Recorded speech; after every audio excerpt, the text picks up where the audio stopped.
Gaza నేల మీద పొగలు ఎగసిపడ్డాయి. రక్తపు వాసనతో గాలి భారంగా మారింది. ఇశ్రాయేలు మీద మిస్సైల వర్షం కురుస్తుంటే గాజాలో చిన్నారుల కేకలు ఆకాశాన్ని చీల్చుతున్నాయి. ఒకవైపు తల్లి చేతుల్లో ప్రాణం లేని శిశువు, మరొక వైపు శిథిలాల క్రింద తండ్రి అరుపులు. ఇది యుద్ధం కాదు, ఇది మానవత్వం తలదించుకునే దృశ్యం.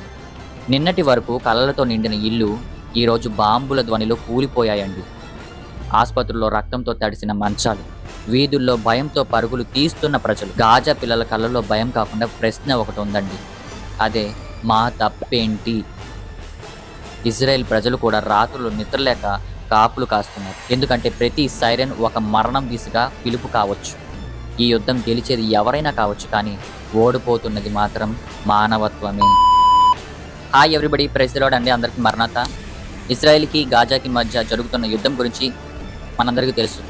ఎంతోమంది ప్రాణాలు కోల్పోయారు, ఎంతోమంది నిరాశ్రయులైపోయారు, ఎన్నో కుటుంబాలు అంధకారంలోకి వెళ్ళిపోయాయి. ప్రాణాలు బిక్కుబిక్కుమంటూ జనాలు పరిగెత్తుతున్న దృశ్యాలు చాలా హృదయ విదారకరంగా అనిపించాయి మనకి కదా. ఇజ్రాయేలు మరియు ఈ యొక్క గాజా మధ్య జరిగిన యుద్ధం 2 సంవత్సరాలుగా ప్రపంచాన్ని కుదిపేసిందండి. వేలాది ప్రాణాలు కోల్పోయారు. గాజా నెల పాడైపోయింది. పిల్లలు తల్లిదండ్రులను కోల్పోయారు. దేశం కన్నీళ్లతో నిండిపోయింది.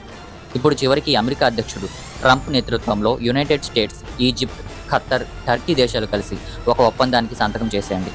దీన్ని గాజా శాంతి ఒప్పందం అని పిలుస్తారు. దీని ప్రకారం హమాస్ చెరలో ఉన్న ఇస్రాయేల్ బందీలలో 20 మందిని విడుదల చేసింది.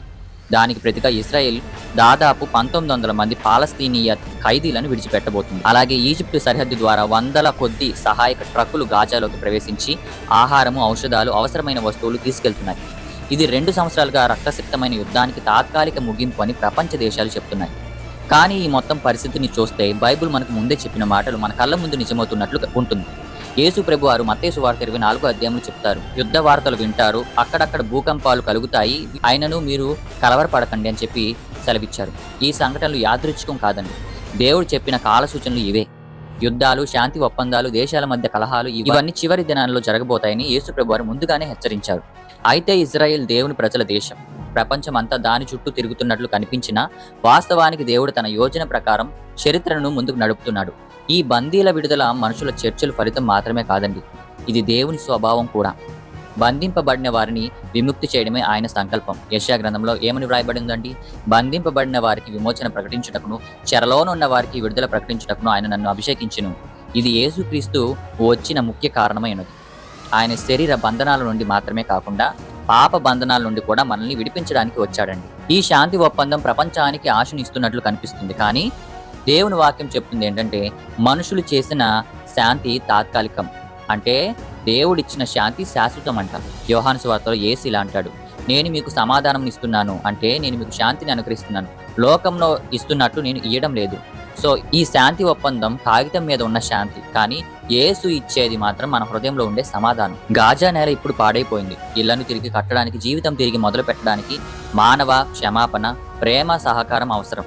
మత్తయి సువార్తలో యేసు ప్రభు వారు ఇలా అన్నారండి, సమాధానపరచువారు ధన్యులు, వారు దేవుని కుమారులు అనబడుదురు అని. అంటే దేవుని పిల్లలు ఎల్లప్పుడూ శాంతి కోసం ప్రయత్నిస్తారు, ప్రతీకారం కోసం కాదు. కాబట్టి ఈ సమయంలో మనం చేయవలసింది ఏమిటంటే యుద్ధం ఆగిపోవాలని ఇరు దేశాల ప్రజలు దేవుని వైపు తిరిగి చూడాలని ప్రార్థించడం. అయితే మన దేవుడు శాంతి దేవుడు.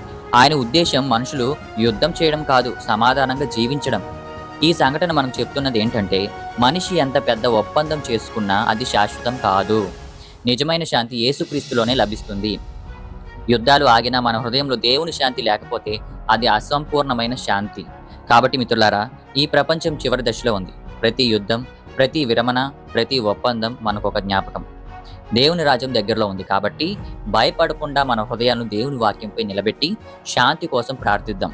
ఎందుకంటే చివరికి అన్ని యుద్ధాలకు ముగింపు యేసుక్రీస్తే. ఆయనే శాంతిరాజు, ఆయనే నిజమైన గాజా, గాయపడిన వారిని స్వస్థపరిచే దేవుడు. ఈ ఇజ్రాయెల్ మరియు గాజాకి మధ్య జరిగిన యుద్ధం మానవత్వాన్ని తాకిన అత్యంత హృదయ విదారకరమైన ఘట్టం. ఒకవైపు రాకెట్ దాడుల్లో ఆకాశం మంటల్లో కరుగుతూ ఉండగా, మరొక వైపు పసిపిల్లల రోదనలు, తల్లుల విలాపాలు గాలిలో నిండిపోయాయి. బాంబుల సుడిగుండంలో ఇళ్లతో పాటు కలలు కూడా దగ్ధమయ్యాయి. మానవ రక్తం నేలలో కలిసిపోయిన చోట సిమెంటు ముక్కల క్రింద ప్రాణం కోసం అల్లాడిన నిరపరాధుల కేకలు వినిపించాయి.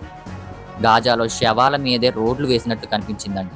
తండ్రి తన బిడ్డ మృతదేహాన్ని ఒడిలో పెట్టుకుని ఏడుస్తున్న దృశ్యం చూస్తే రాయి కూడా కరుగుతుంది. ఇజ్రాయెల్ సరిహద్దుల వద్ద భయంతో వణుకుతున్న ప్రజలు కూడా సురక్షితంగా లేరు.